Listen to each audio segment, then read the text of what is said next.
tips that you would like to share with the people out here as to how a team is made from beyond being a great individual player? Even a Brian Lara couldn't win for West Indies. You need 11 good people to win a match. So anything that you would like to share? India, in my perception, is a tremendous talent pool. This is not… I'm not speaking this out of my nationalistic fervor. I'm not so identified with the political identity of a nation as such. But what I see is, having spoken to all kinds of people across the world,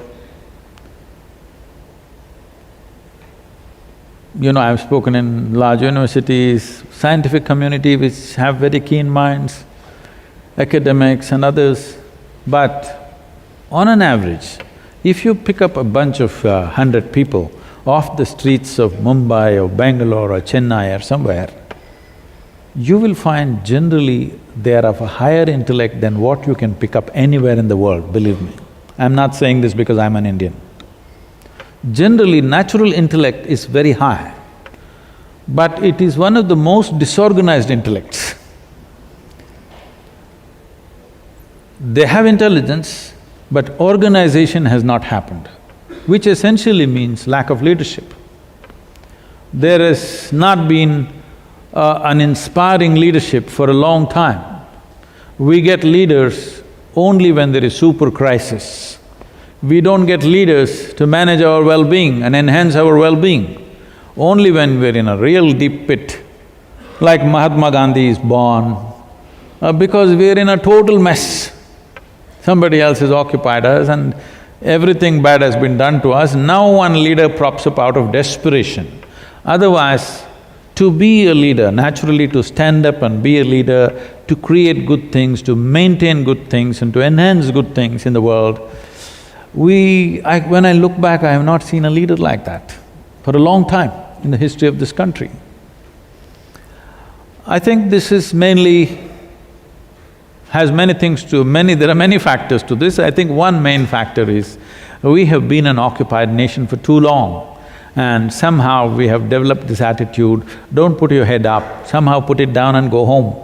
Don't confront problems, avoid problems, has been our attitude always.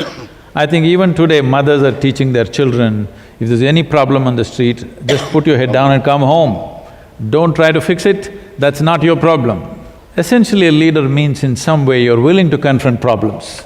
You're willing to seek out problems and possible problems and fix them before they happen.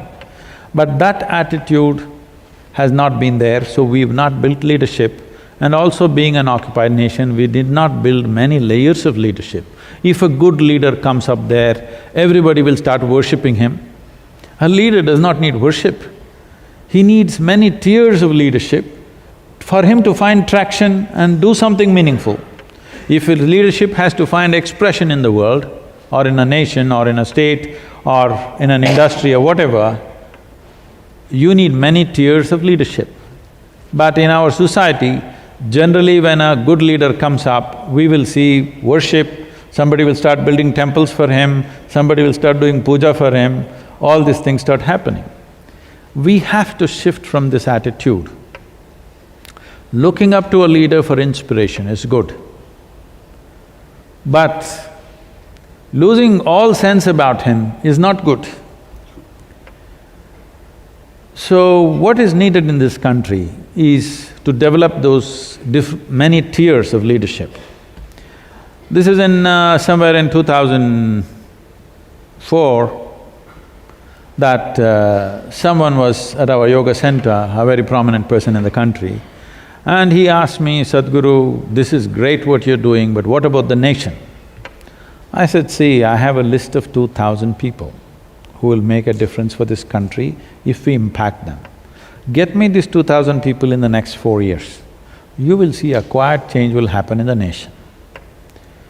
I'm not talking about prime ministers, chief ministers, because generally their tenure is 5 years and they're gone.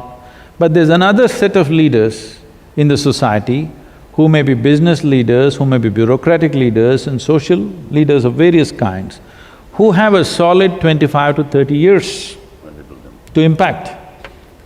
Because if you're thinking of any kind of serious impact, you have to think at least 25 years at a time, otherwise nothing significant can be done.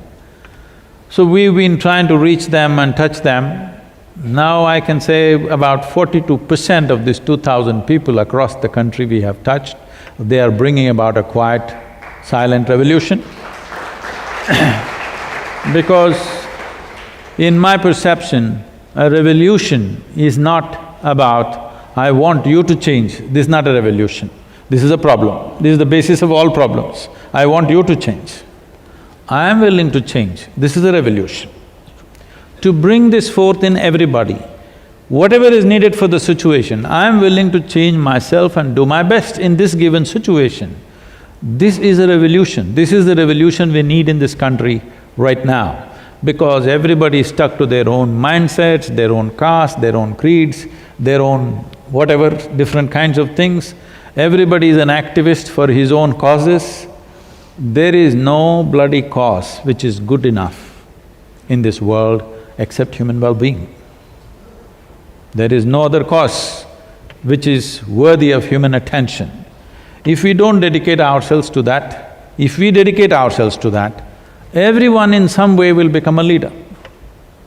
If your fundamental thing when you step out of your home, if your thing is, today wherever possible, whichever way possible, I will impact as many people as possible. What I'm saying is, let's say you come in touch with 10 people. If 10 people come your way today, you can either impact them positively or negatively, or you can let it pass by. Whatever the nature of your job, whether you are just a salesperson, sales manager, manager, whatever you are up there, even if you're a beggar on the street, you know, beggar has the maximum number of clients per day. It doesn't matter who you are. I have seen beggars who are positively impacting anybody who comes to them, they're saying the right things. I'm saying in every possible way, either you can positively impact somebody, negatively impact somebody, or let it pass. So according to one's capacity to do things, depending upon one's intelligence, competence, capability and the position that we hold at a given moment, our impact may be small or big, but we can impact. If we exercise this right, if we exercise this choice every moment of our life, wherever you are, you always impact whoever comes in touch with you, you will positively impact them in whatever way possible. You are a leader, how far you will go? Let us see the competence and then, suppose you are an IT engineer, you have information technology ideas 1,000 years ago, all right? Maybe you would remain unemployed right through your life, but you could still impact people. I'm saying the time also decides how impactful we are at a given time in history. But the important thing is that you take up this responsibility. Whoever comes in front of you, you will in somehow make a positive impact on their life. If you start doing this, you are a leader. Whether what capacity you function in depends on variety of things that will anyway arrange itself over a period of time.